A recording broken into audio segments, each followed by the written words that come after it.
Hello, Athena. Everybody, good afternoon. Welcome to the Athena Film Festival and this truly exciting masterclass with Sheila Nevins. She's president of HBO Documentary Films. My name is Melissa Silverstein. I have to read that because I don't know my name anymore. 3 days into a festival, co-founder and artistic director of the Athena Film Festival. On behalf of Barnard's Athena Center for Leadership Studies and Women in Hollywood, I want to thank you for being here on this really lovely afternoon. We could not have produced the festival without the support of our sponsors. In a few minutes, or while you were sitting here, you saw the names of our honorary host committee, festival sponsors. I want to particularly acknowledge the woman who's going to be on the stage with me in a moment, Sheila Nevins, and the whole team at HBO Documentary Films and HBO for being a sponsor of this event, and also 2 other masterclasses with Sheila that will be taking place throughout the year here at Barnard. So we will let you all, of course, know when those are going to be. And so one will be in the spring and then one will be in the fall. But I want to also thank the Artemis Rising Foundation and Regina Kulik-Scully, the founder and CEO. She is our founding sponsor of the Athena Film Festival, and we literally could not have done this without her. I know there are a lot of Barnard alums here. All right. And I just wanted to let you know, Sheila, is an alum. And after this panel, there's going to be an alumni reception downstairs in Sulzberger Parlor, 1 floor down on that corner. And we invite you all to, the alums, to join us there. So without further ado, what I'm going to do is you're going to see about a 9-minute reel of fantastic work of HBO films, documentary films, and Sheila's work. And then I'm just going to quickly tell you about Sheila, and then we're going to come up here and have a great conversation. So it's like this woman really does not need an introduction, but I'm going to give you the introduction because I think it's important to acknowledge what women have accomplished and their leadership. And so she is the president of HBO Documentary Films, and she is responsible for overseeing the development and production of all documentaries, HBO, HBO2, and Cinemax.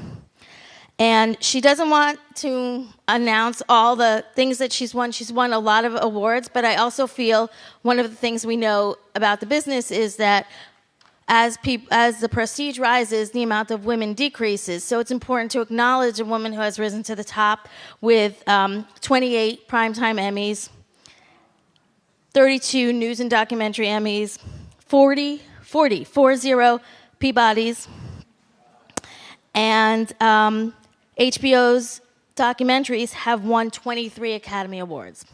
So those are all the numbers that I'll give you. But I think Sheila said that, for me, it feels like 1,000. Anyway, so we'll run the reel, and then we'll have the great conversation. Thank you.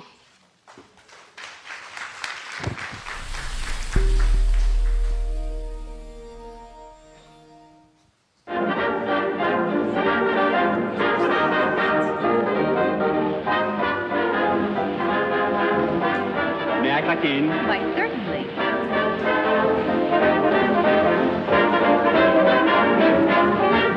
Boys will be boys. Woo!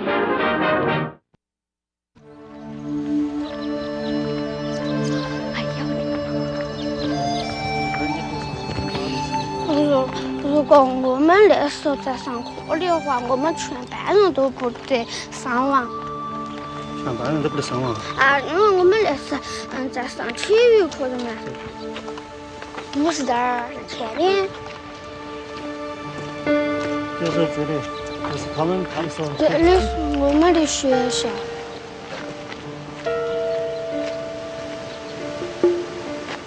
我们的教室在哪里？4楼。4楼。他们说什么？这样这兵的同学就3个空。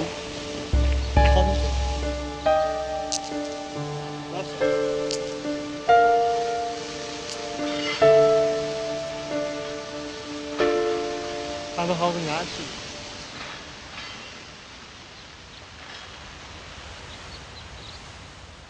让他们一路走好。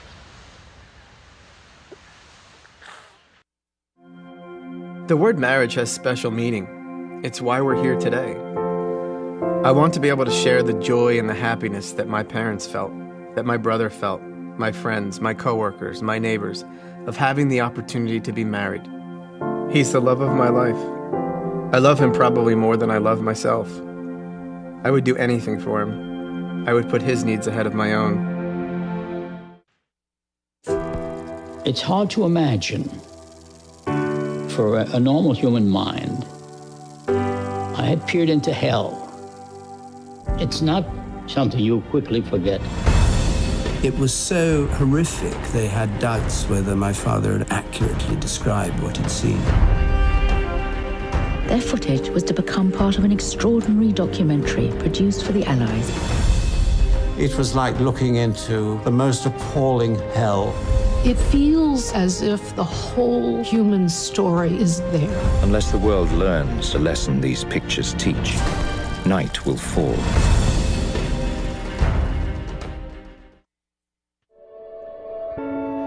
When I'm building Legos, I feel like I can create my own world and kind of go into that place where, you know, everything is based on my rules.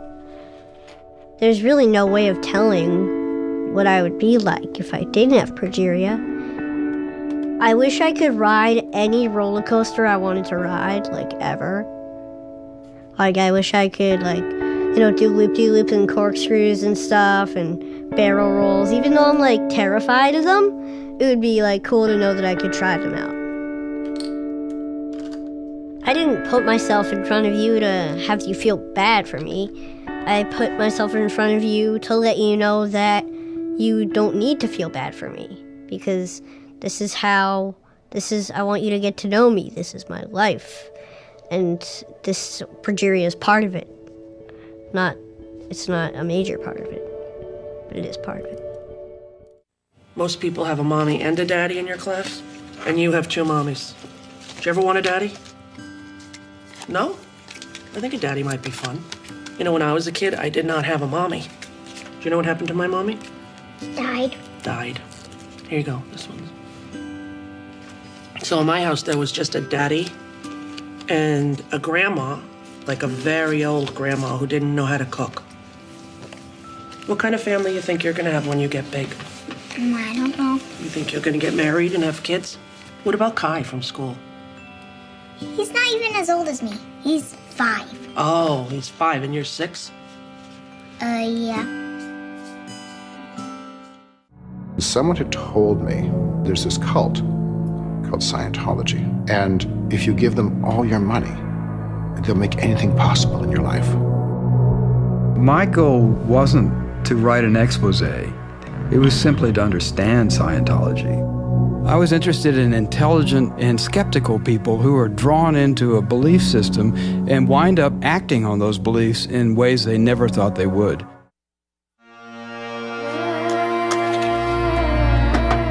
मेरी शादी पहले दिन से ही खराब थी। इसको नशे की आदत थी, ये चर्स पीता था, शराब पीता था और पैसे भी ये लेता था। और जब तक मैं देती रही, ये ठीक रहा मेरे साथ। और जब मेरे पास ख़त्म हो गए, इसने गालियाँ देनी शुरू कर दी, मारना शुरू कर दिया। जब मैंने देखा कि हमारा गुजारा बिल्कुल नहीं हो सकता, मैं कोर्ट चली गई। तो कहते हैं कि तुम मुझसे तलाक चाहती हो, मैं तुम्हें मज़ा चखाऊंगा, मैं तुम्हें दुनिया के लिए इबरत बना दूंगा। ये कह के उन्होंने 1 मिनट नहीं लगाया, उन्होंने मुझे तेज़ाब दिला दिया। और इसने डाला भी 1 नंबर था, बैटरी वाला। तो उसने 1 सेकंड नहीं लगाया, 1 सेकंड में मेरी ज़िंदगी बर्बाद कर दी। 1 second.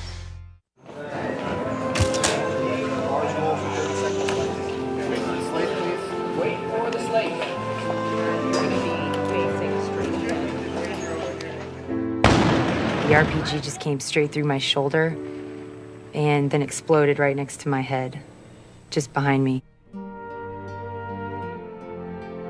I remember there was a very distinct moment when I finally realized what I was. I was an amputee from the war. If I ever have a kid, I wonder if they'll love me, like, for who I am. I hope so. What were you just thinking about? The reality of will I be able to raise a kid? I won't be able to pick up my son or daughter with 2 arms. I won't.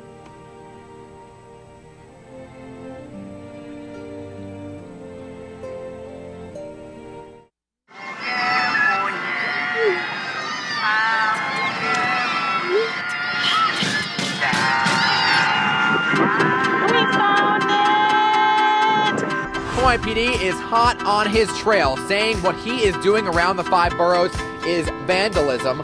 No one knows who he is or what he looks like, even though he's been around for quite some time.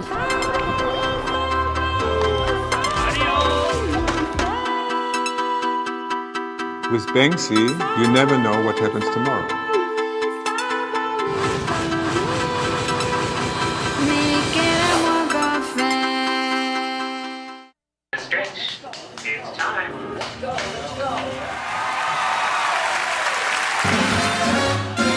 Good times and bum times, I've seen them all in my year. Still here. I got through all of last year, and I'm here. Christ knows, at least I was there, and I'm here. I'm still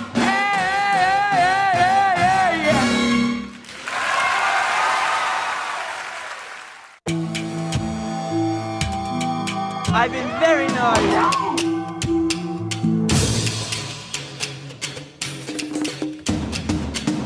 Push the envelope. Push it, push it, push it.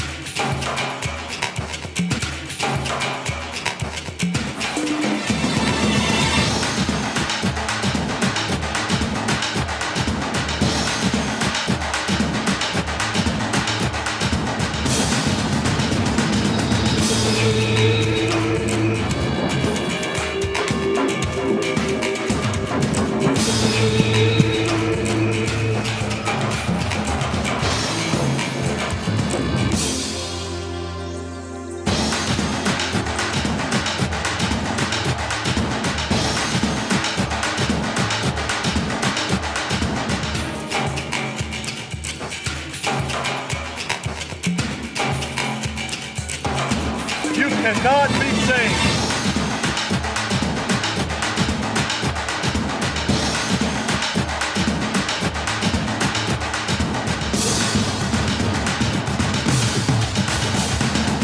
Get out of here!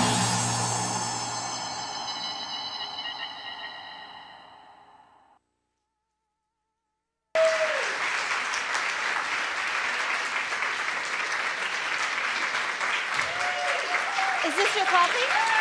Okay. You sit here. No, you sit here.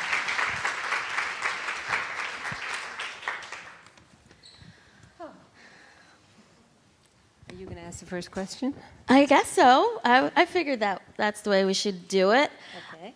So I had questions, and now I kind of just decided to change my whole tack. We've just seen a bunch of your films over the years. What is an HBO documentary film? Like, is there something that is...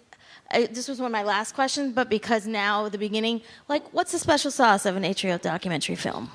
I wouldn't put HBO in front of it. I would say what's a good documentary? Is that okay if I change your question? Sheila, you could do whatever you want.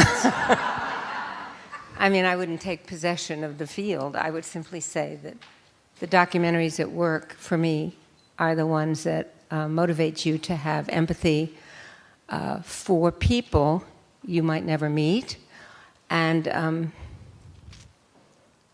something in you relates very closely to them. So whether you're in China or you're in a Supreme Court testing marriage equality, there's something of you in those people. So what makes a great documentary? For me, whether it's on HBO or wherever it is, and there are many great documentaries that are not on HBO, very few, of course, but you know, something human, something every man, woman, every person, as something that is does not leave that person alone because you're there caring about them. So I would think that would be what I would want, what I feel works. I'm not a very political person. I don't really, sometimes I don't even read the front page of the New York Times, digitally or otherwise. Do you sort of read it every day? Does it come to, like, do you open to the It's art outside section? the door, but I always read it the night before. But I sometimes look for the little stories, the ones that you might forget, the people you might not know. I always read the obituary, not because of age, but because of fragility. I'm curious to see what is worth a picture. I like to read when there's long things in it, because they wouldn't take the picture. It's sick, but I do it. I've always done that. I've always felt that the end of the life, looking back, was really interesting, although I'm also interested in the middle and the beginning. So I don't know, I'm interested. I'm interested in average, ordinary things, even though I went to Barnard. I'm really not name conscious or celebrity conscious. I'm people conscious. I remain that way. I don't know what that is. And I don't know if it's good or bad, it just is. But I am particularly interested in ordinary experiences that are extraordinary, and ordinary people who have extraordinary tales, which makes them then extraordinary. I don't like declared celebrity, because I feel that they've already declared it. So. And you and I were talking a little bit. Oh, you're here. I'll just inject every so often. But let's just build a little on this declared celebrity piece, because you were talking about how documentary has shifted in, the last, 5 years, maybe 10 years, where because they're becoming more expensive and because people are gaining more access to documentaries, that it's becoming more celebrity focused. Well, question mark at the end. Answer. You want people to watch. And unfortunately, as the contagion, or fortunately, as the contagion of documentaries expands, celebrity has entered the realm because numbers have become important. Documentaries were always things that few people watched. And we tried, and maybe we were the first before actually reality programming, which is a kind of documentary. We were the first to sort of tell people's stories that were not about officials or famous people. Now, there are all kinds of famous people. They're movie stars. That doesn't mean they don't have a cause. A lot of them want to save the whales and all that. But, you cannot compare that to Larry Kramer or Gloria Steinem. I don't consider those celebrities in the same way as doing, a famous person who has, with all his money or her money, taken on a cause. They don't interest me. They may be very genuine, but they're already out there. I'm interested in the people that are not out there. And who are, I like that. I don't like that. So, that's me. Well, you just picked two incredibly important, change agents and activists. Yes. As the ordinary who became extraordinary. Yeah, but you could argue, what the hell is she talking about? They're celebrities. But you can't compare them because they are philosophers and... poets. Larry is a poet. Gloria is, I don't think every century can birth a Gloria Steinem. So I don't, when I say I don't want to do any more celebrity documentaries, I'm tired of doing famous people, someone will say, well, you did Gloria Steinem, you did Larry Kramer, you did... So you went from Barnard to Yale Drama School, and then you were a TV producer, declined a job at 60 Minutes. Is that correct? Yes, how do you know that? It was about 100 years ago. You weren't even born. I have a really good researcher who works with me. Did you Google me? I have a really good researcher who works with me. Of course we Googled you and did everything we possibly could to find out the things I didn't want to talk about. No, it wasn't about that, but it was about, because I'm going into the other story that we talked about a little bit, which was you figuring out you running into Don Hewitt, and he asked you what you did. And Do you all know who Don Hewitt is? He was the executive producer of 60 Minutes for many years. He's no longer, he died, right? Very much so. Okay. And so I'm just going to read this. What do you do? She was at HBO, and I said, well, people pitch to us, and sometimes we have the ideas. And he said, like an executive producer. He then said, you should get the credit. What if they go out of business? So the next time it came to renewing my contract, I said, I want credit on all my shows. So that was when you said, okay, this is time for us to take this to the next level, when you asked for credit in terms of you acknowledging your role in the work. And I think that sometimes we don't give people enough credit. Oh, I take as much credit as I can get. Okay. But you were very specific. I wouldn't be here if I didn't demand credit. Good. Because, Janine was fabulous in her last, she's a different generation. I'm quite a bit older. But when I began in this business, the first job I got offered really at 60 Minutes was on camera. And I was there with Candice Bergen, Leslie Stahl, and me, to be on camera. And I didn't want to do it. I didn't want that kind of recognition. And I felt so sad because I knew that the alternative to that salary was research or, getting pictures for pieces on 60 Minutes and stuff. I didn't choose it because I was noble in any way. I chose it because I thought I would be very unhappy being public in that way, because I didn't really want to tell stories that way.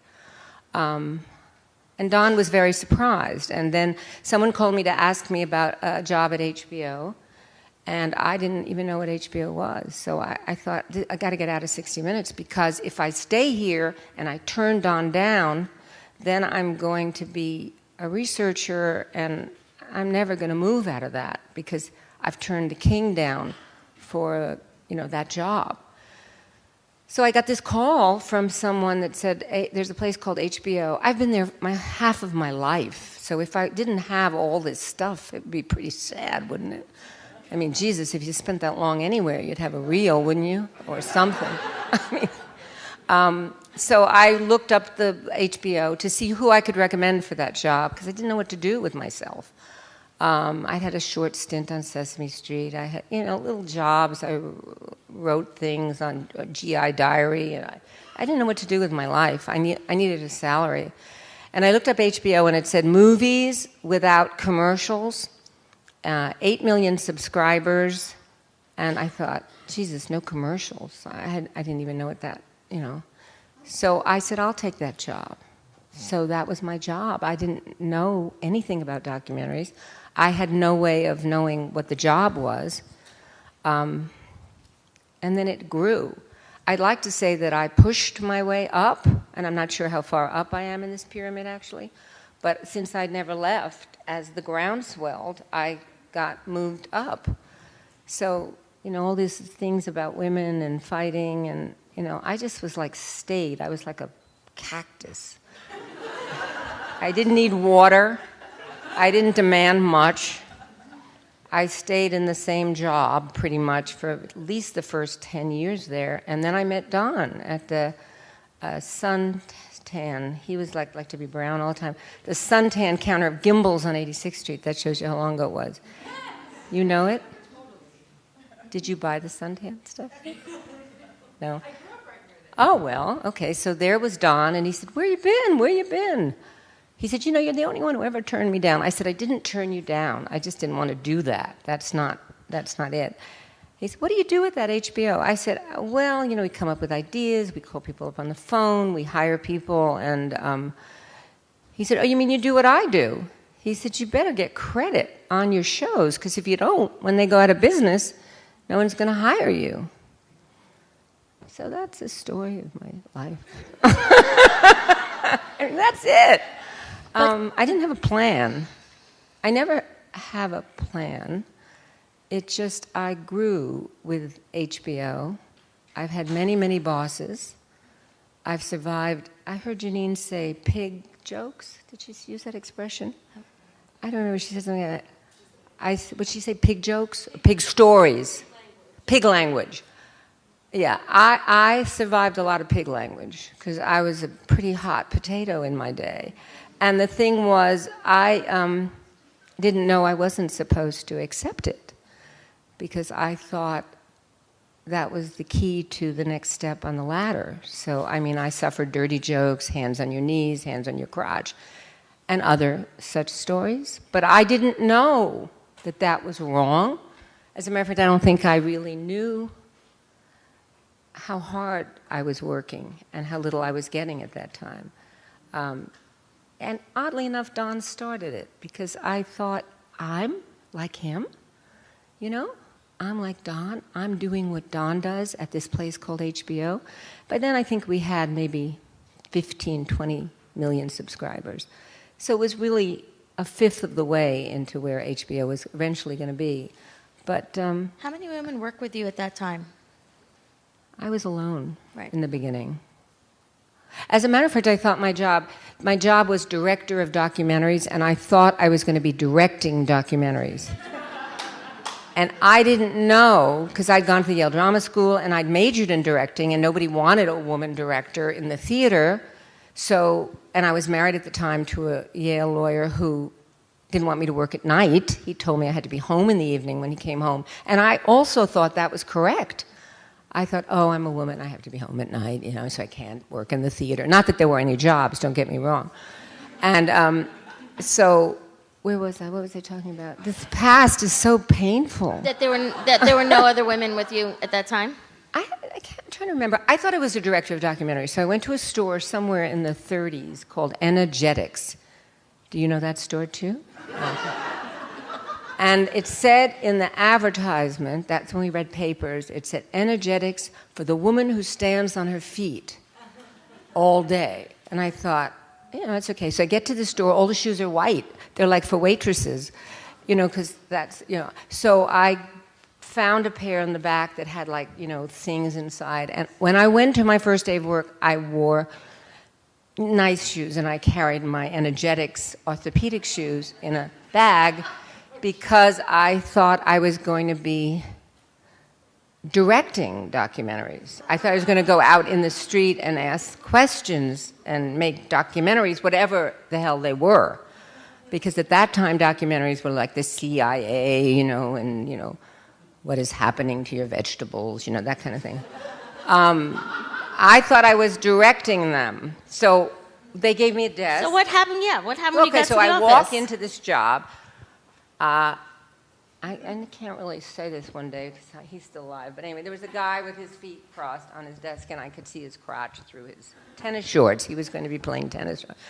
And he said, it was pretty shocking. And he said, you know, welcome. And I said, thanks so much. You know, that's great. And I had a room, like we had rooms like with plastic, you know, that kind of plastic separation thing. And a desk and a chair. And so I was waiting for them to tell me to go direct a documentary. And then someone said, it wasn't a woman, it was a man came in and he said, you know, after this you become, you could have come in as a manager, he said, but you came in as a director because you had a master's. I said, oh. And I didn't know what he was talking about. And then he was, what's the order? You go manager, director, VP, EVP, SVP, P. I'm a P now. Thank you. It took 30 years.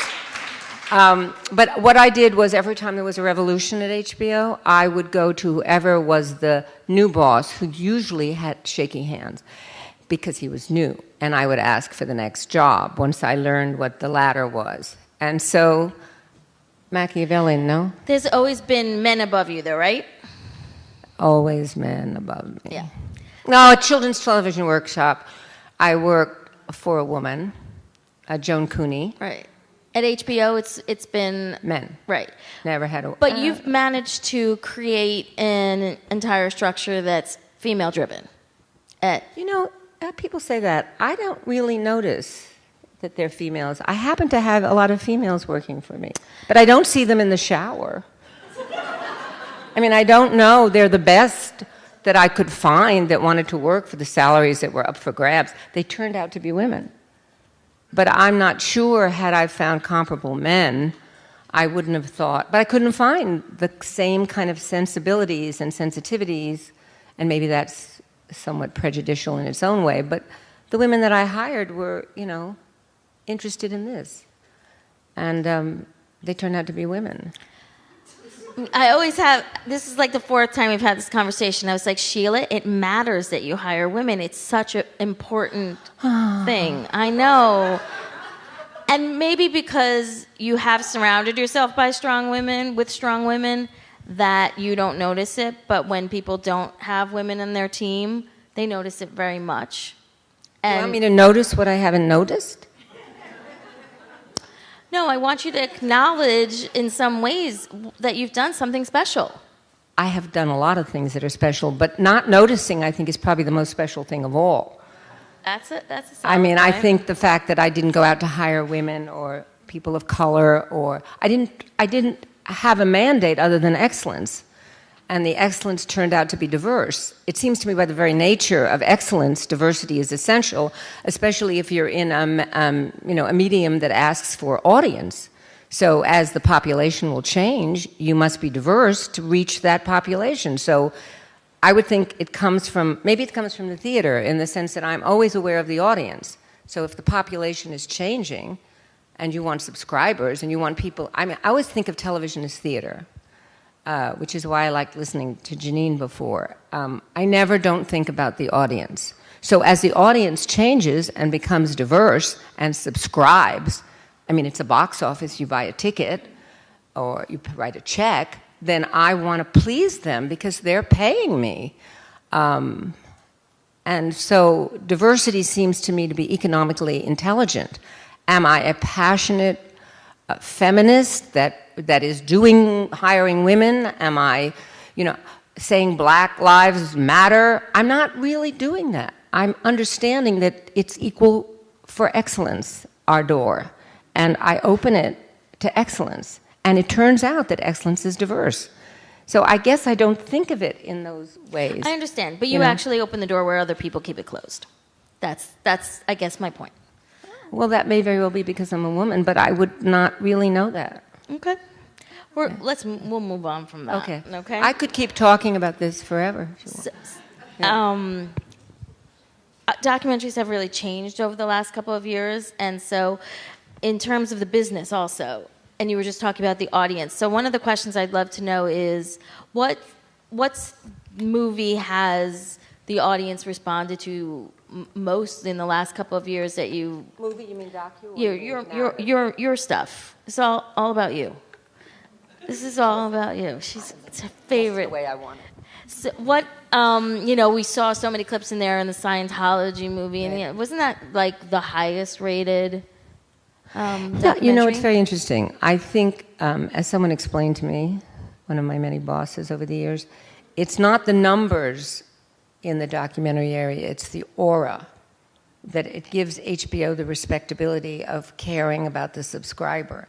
And I take that very, very seriously, which is that I really, I want them to like what we do. So it doesn't really matter how popular. If at the end of any docu, at least 2 to 3 million people watch it. There are so many ways to watch a documentary now on HBO. There's HBO Now, there's HBO Go, there's the Premiere. I entered television when Premiere was everything. And there were 3 networks in HBO and public television. So now it's just so diverse, so different. But I still play to the smaller numbers on the service, but motivate to a greater degree a certain nudging of the world through the kind of things that we like to do. So I don't know that we think Scientology is the most popular. It is the most popular if you add up the numbers, but it is stars who are doing bad things and you catch them.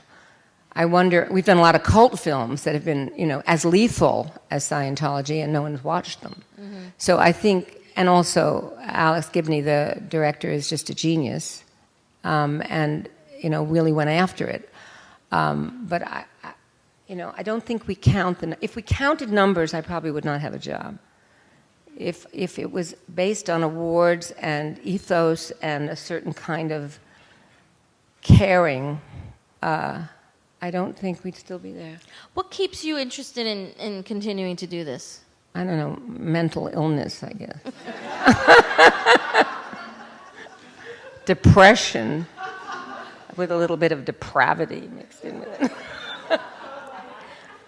I mean, I'm not a happy person. I mean, I think the world is sad, and I think it needs to be told. I mean, I'm not, I'm funny, but I'm tragic. I'm funny. Definitely tragic. It's not my fault Hamlet didn't tell jokes. I mean, I see tragedy, I had a very ill mother who was in a wheelchair, and I remember, I have a Barnard story for you.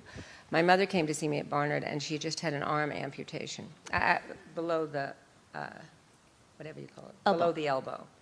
And she had a disease called Raynaud's disease and scleroderma. And so she'd had several toes amputated, a few fingers on her other hand. And so I was constantly aware of ugliness and sadness. But the experience that I had here, there was a chock full of nuts on the corner of 116th Street. Is it still there? I do not think so. Is there 116th Street still? That is still there. Well, at least I can remember something correctly. Okay, so my mom and I went into this, to chock full of nuts. That means you never had a nut raisin thing, right? I'm just going to say I don't really think there are many chock full of nuts around anymore. Does anyone here have been to chock full of nuts? The same woman who had the suntan lotion. Do you remember the raisin sandwich with the thing? Okay. I just want to make sure that I'm remembering things correctly. It's correct, right? Okay. So we went in. My mother met me. She drove one of those cars with the, thing on the bottom, which is why I still have trouble driving, because I learned on one of those, disabled cars. So I was, whatever. Anyway, don't feel sorry for me. I've had a pretty good life so far. Not asking for sympathy. Okay, so we went into the chock full of nuts, and my mother, it was very hot. And it was one of those days like we get now, where it's like 100 degrees in New York. And we went into chock full of nuts, it was cool. And I think I was between classes, and we went in, and my mother had a knot at the end of her arm. You gotta use the mic. What? So people can hear you. Oh, there was a knot in her shirt at the end of her arm. And she said, I'm so hot. I said, Mom, undo the knot and just push it up so you don't feel so hot. So I undid the knot, and she helped with her fan, and she pushed the sleeve up. I actually am getting sad telling the story. She pushed the sleeve up to here, and the woman next to her said, I can't eat if I have to look at that arm. I think that was, you say, what's your mentor? That woman at Chock full of Nuts was my mentor, because all these people are like that, a lot of them. And the people that Larry fought for, and the people that, I can't believe this is embarrassing. You see why I need a psychiatrist. But anyway, all these people that Larry and Gloria and people like that fight for, I shouldn't say people like that, they're very, very rare people like that, are fighting for variations on that theme of ugliness and acceptability of things that are different than you are. And I never went back to Chock full of Nuts again. And we ate, and I'm ashamed to say, I tied the knot back on. So maybe I'm making up for that. I don't know. But nothing is too ugly for me, and nothing is too true for me. And there's, Mira said it last night, I don't bullshit. I don't have time, as Janine said in the last lecture. Time is very precious. And I don't use euphemisms. I'm not interested in them. So that's, is that it? Can I go?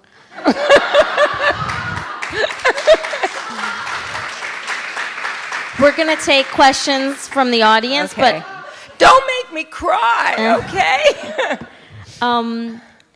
So I guess before I take the first question, it's like, I'm sure there are people in here who want to know, like, how do we get our movie to you? Or if somebody has an idea, what would they do to get noticed in this field? Well, first of all, they have to be wounded in some way.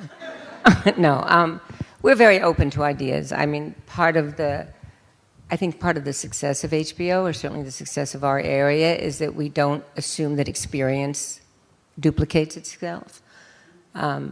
Just because you did a hit doesn't mean the next thing you do is a hit. You're as good as your last show, maybe. So we're very open. I think if you look at our roster of stuff, we have a lot of first-time filmmakers. On the other hand, we're human. We're busy. People call a lot, send in a lot of ideas. But there's so many outlets for documentaries now. The competition is so fierce that we're almost more interested in ideas from the outside because we don't want them to go anywhere else. So when you're the only kid on the block, you look pretty good. But when there are a lot of kids on the block, you got to make sure nobody's taking over that block. So we're open. You dial 512-1000 and ask for Chance Morrison. So the more competition in the business has actually opened up you guys to thinking about things a little differently. No, I don't think about these things any differently, but I think that someone new may very well know something that might go somewhere else, and I'll be sorry. Right. I don't want to be sorry. Have you been sorry about anything recently that went somewhere else? I'm always a little sorry, but not anything specific. But I don't want to give away anything. Uh-huh. I don't really want to give away ideas, and ideas are very precious, although there are probably only 10 in the whole world. The interpretation of those 10 ideas is very precious, and what your access is to that idea and how close you are to that experience and how emotionally engaged you are in that experience may be something that experienced filmmakers have lost because they go from subject to subject to subject. I mean, if you, at Yale, when you study plays, you realize that playwrights tend to write a theme, whether it's Brecht or O'Neill, and in many ways Shakespeare. I mean, everybody says comedies, tragedies, but there's a similar theme in all of them. So sometimes the repetition of a talented filmmaker does not give you the freshness that you need. That doesn't mean that everybody who calls is going to get a film on HBO, but you never know. You never know. So for the Q&A, we have a mic. Where's the mic? Mic. Okay, so we have 2 mics. You guys, we're streaming this live, so you need to talk into the mic. Don't take the mic away from the volunteer because that's one of their training things. So let's start down here with the first question. And I'm going to just say, no stories, questions, please. Oh, I wanted to hear some story. No, not today. Okay. Sheila, we met once before on Pola Rosen class of 63, and I was at a film that you did with the suicide. Don't we look good? And I'm still working. And everything hurts. Right. Except the crucial thing, the brain. I have a question about, and I feel very close to your themes of looking at handicapped people, because I've made that my life's work as a journalist. And do you feel that when you focus on some of the people that have suffered such terrible tragedies in their life, that builds up a sentiment in others and a compassion and a sympathy? Is that one of the keynotes of doing a documentary like that? The first look at disability is usually horror. So you have to accept the fact that the audience, who I work for, is essentially turned off by something so disabling and so terrifying. It is our job to introduce the disability after you met the person. And I think Sam tells it the best way, my little Pejoria boy. There has been no one like Sam. If you really want to hear Sam is dead now. If you want to hear a TED Talk that will inspire you, you should listen to Sam. But the way we did this film was very careful. First of all, Sam explained so brilliantly, but that's not the opening. The opening is a kid playing, and you don't see his face, you see his toys, you see his, way he's putting them all together. You notice that his hands are a little bit different. But you're invited into the world the Lego world that you bought for your kids and that you've seen other kids play with. And then slowly, as you go through Legoland, you hear a child's voice, and then slowly you see this child is 98 years old. And slowly you fall in love. But I don't think, for all my affronting kind of persona, I don't think that I have ever asked the audience to face something head on in that way. It's been hard in many ways because you want to show the horrors of war. In the Iraq film that we did with Jim, Dear Jim, it was hard. It was very hard. But we didn't stress the disability. We stressed survival. So I don't, does that answer your question? Okay. How much of the movies that come to HBO are generated from people outside, and how much do you guys generate? Good question. In the first 20 years, they were all generated by us. I don't put on the reel anything that we have not either been there at the very beginning or generated ourselves. Lately, because of the nature of the technology, there are many more needles in the haystack.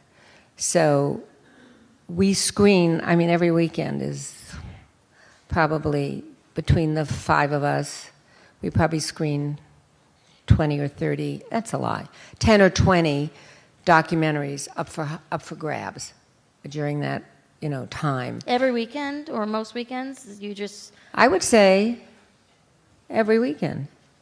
I would say the job has become one of see, the haystack used to be something where there'd be one needle. But now there's so many haystacks, you can't, everyone makes documentaries.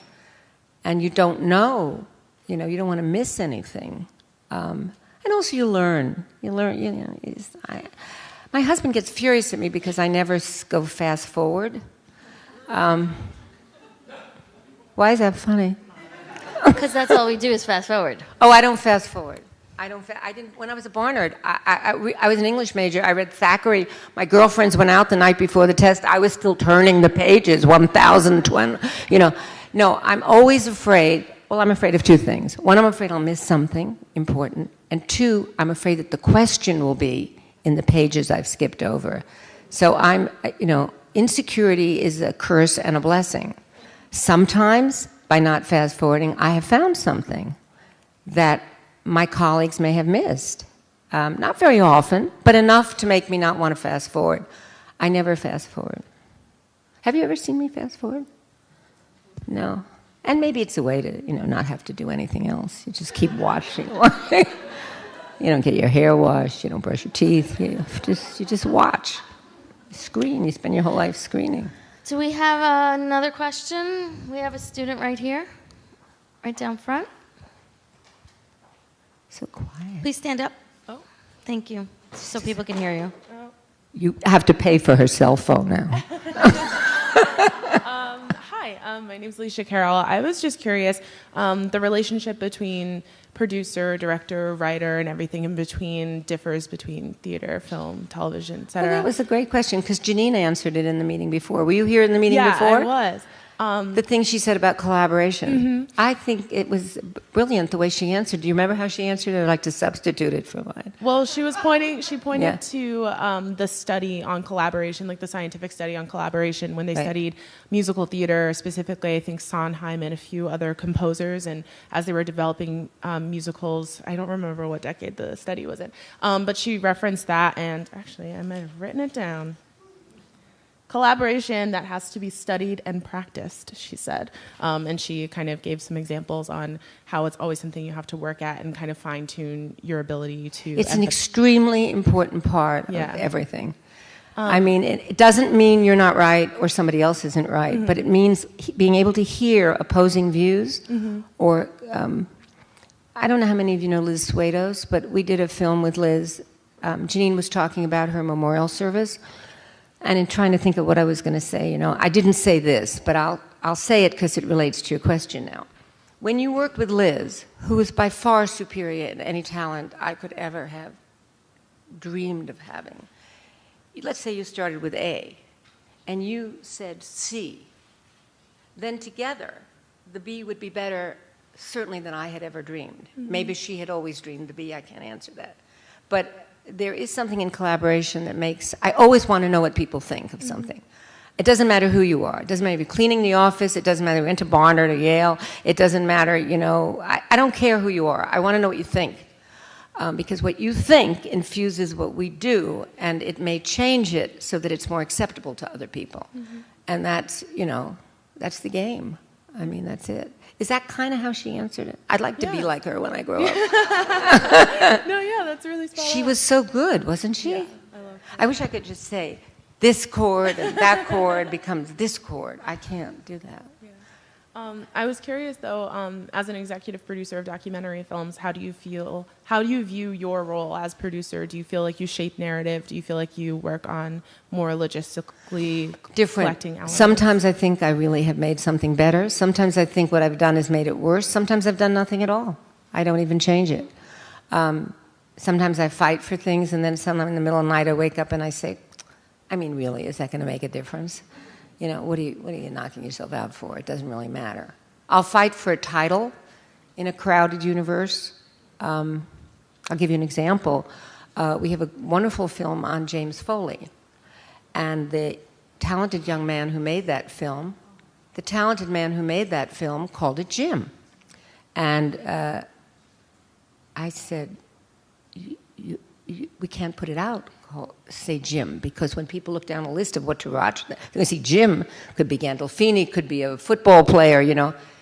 It took weeks to get it to put Jim, this is my creative self, yeah, Jim, the James Foley story. But it made a world of difference because people knew who Jim was. But he was Jim's neighbor, and he was so close to Jim, and he didn't want to damage their friendship by calling it something so documentary-like. But I wanted people to watch it. And it went on a while. It was rough. That's what I do for a living. I change titles. How many movies do you get that you don't edit or cut or, you know, give notes on? 25%, you think? About 25%. About 20, 25. You know, I guess part of experience is knowing that you're not always going to make the important difference. I mean, if I've learned anything, and everything is new, every show is different, everything is nerve-wracking, everything is the first time. No other way to say it. But the one thing that changes is that what you're going to change or what you're going to suggest as a change may just not be that necessary. It may be your little bête noire, but it may not be somebody else's. It may not be for the audience is not going to know the difference. And it means so much to the producer, the director, whatever, that you're really intruding in a way that isn't in the long run going to make a big difference. Mm-hmm. So, you just look the other way. I remember we once did a documentary with Ms. magazine in the early days, and Julia Childs, I don't know why I was so obsessed with this thing. Julia Childs is cooking, and she drops the pan on the floor. And I, for some reason, thought this was terrible, that it made her look foolish and silly and, whatever. And I thought, I don't think this is right. We're trying to show women in a good light. It was moronic. I don't know what was in my mind. It turned out to be the only laugh in the whole documentary. And, every time it would go, I would look at Suzanne Levine, who had produced it, and she'd look at me and she'd go, So that was just a little aside. So we have other questions. Oh, looks like we have one in the back. Can you stand up? I'm sorry. No, it's okay. Okay, so the question is, first of all, I want to thank you so much for filming people with disabilities. Oh. It means so much for me. Besides your mother, what or who inspired you to tackle this topic? Myself. We're all disabled in some way. No matter how we present ourselves, we all have wounds, right? I bet you do, even though you're speaking for the woman in the chair. Do you have wounds? Yes. So, we're all in it together. Some are on the outside, some are on the inside. Show me a person without a wound, and I'll show you someone I don't want to have dinner with.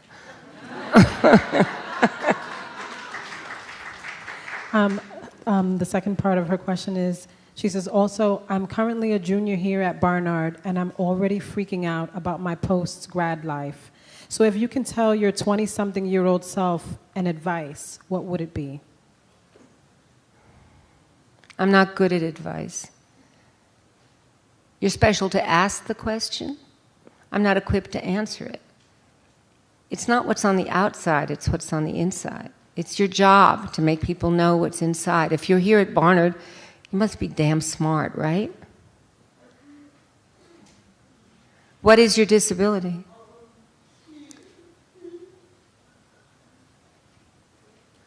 Is it MS or MD? What do you have? CP. CP. Yes. Cerebral Well, we did a film on someone who had CP that won an Academy Award called King Gimp. And I'll tell you the story about Gimp. A woman who was working at the University of Maryland, never made a film before, came to us because Gimp... Can you hear me okay? Okay. So Gimp was... that's what he called himself. And I, of course, thought that was terrible. I thought he should use his name because it was so prejudicial. And he said, I am King Gimp. And then I thought we would get his computer to talk because he didn't speak clearly. And he made a film for me that was 5 minutes long. And it said, I will speak for myself. You will not subtitle me. And I mean, I was startled by my insensitivity. And so Gimp made his own film. And it wound up winning an Academy Award for an Academy short, and it was called King Gimp. So he insisted on being heard, even though we subtitled a lot of what he said. He wound up doing a commercial for $75,000 during the halftime of the Super Bowl. And he called me, and he said, I told you I make more money than you do. So don't forget it, you know? I should not have tied my mother's hand in the chock full of nuts. I should have pushed her sleeve further up and said, fuck you.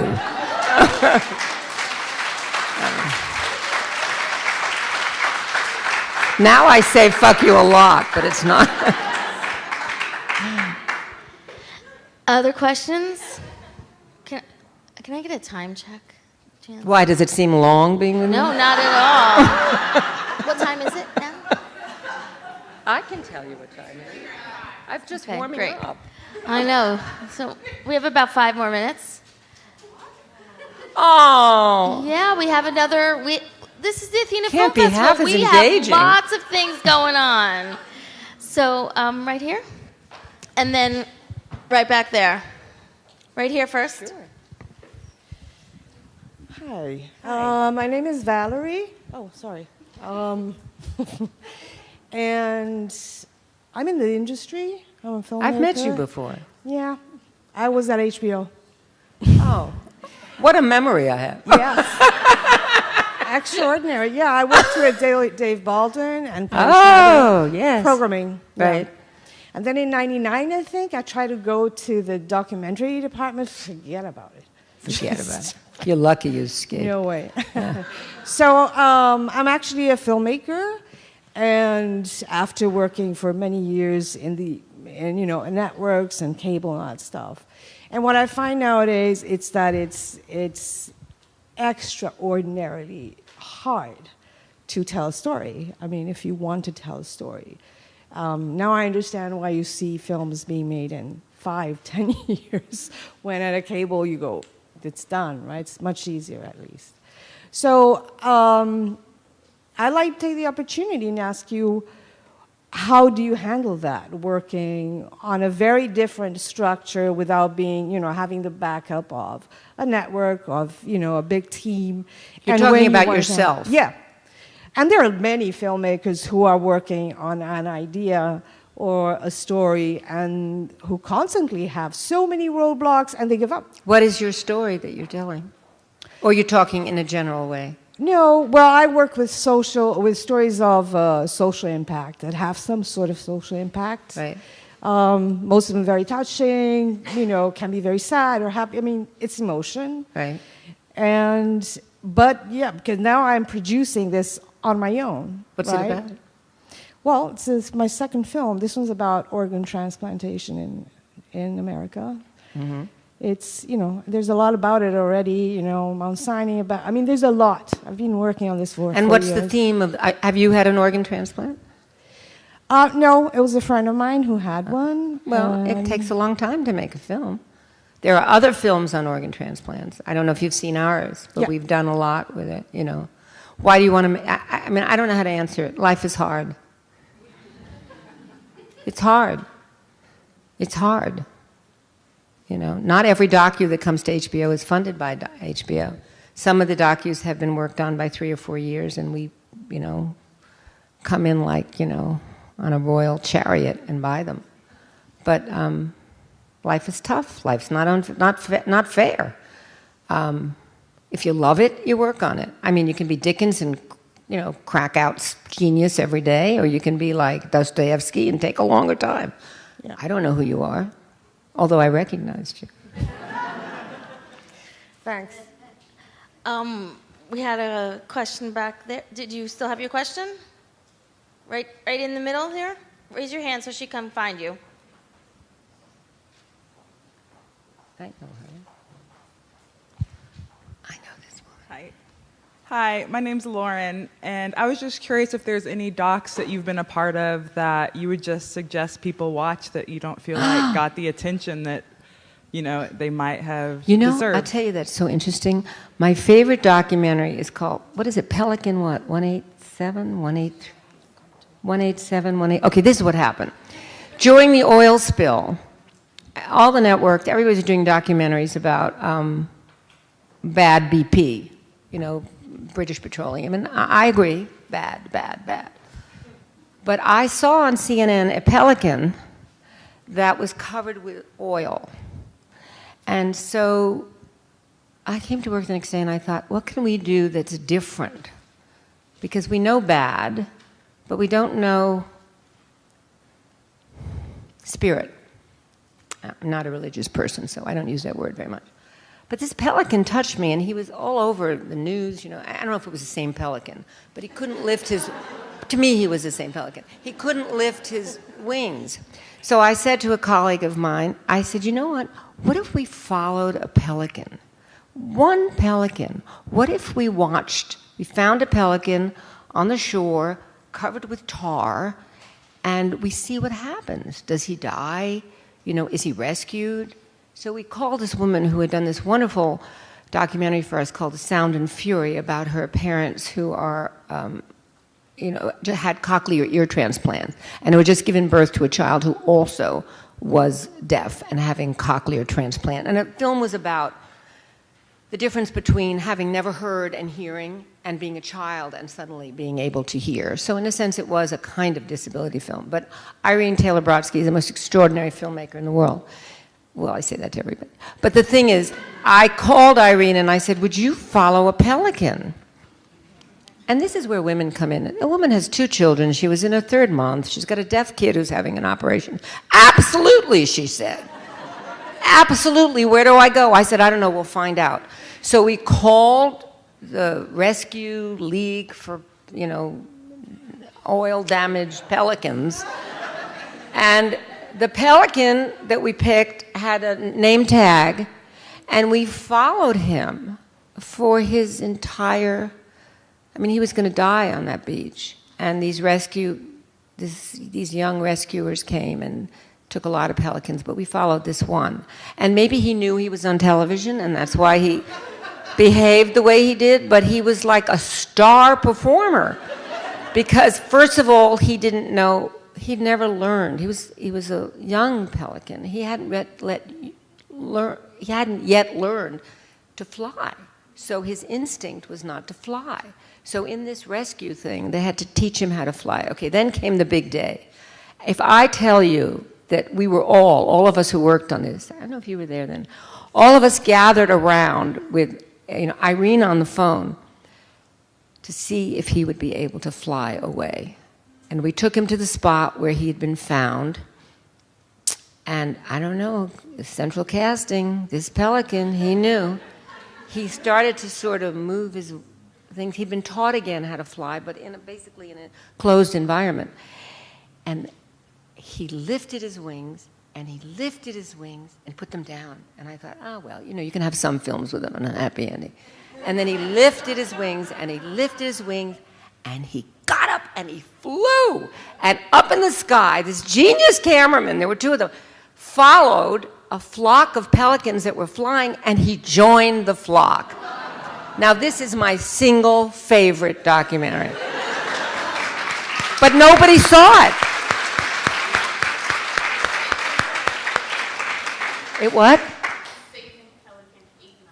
Okay, Saving Pelican 895. Is it on demand? Can we watch it on demand? It must be on demand. It is on demand? You looked it up? You're so smart. It's on HBO What? Go. On Go. Please, I beg you, watch Pelican 895. I mean, they could follow him for a while until he but he never fell again, as far as we know. He joined a flock and he went off. He didn't have the same mother and father, but he wasn't in a foster home either. He was flying around. Anyway, it is my favorite film. Nobody watched it. I mean, would you watch a film called Pelican 895? Talk about my genius with titles. I think that pelican needs a Twitter feed. I think we're going to end it on that because Okay. that's such a wonderful story. Such a good time. Okay. We have the next masterclass in here, Karen Kusama, one of our awardees from last night. Paul Feig is at 5 o'clock in the Oval with Kate McKinnon from Saturday Night Live. He's getting our first leading man award. Tonight at 8 o'clock, Suffragette in the Oval.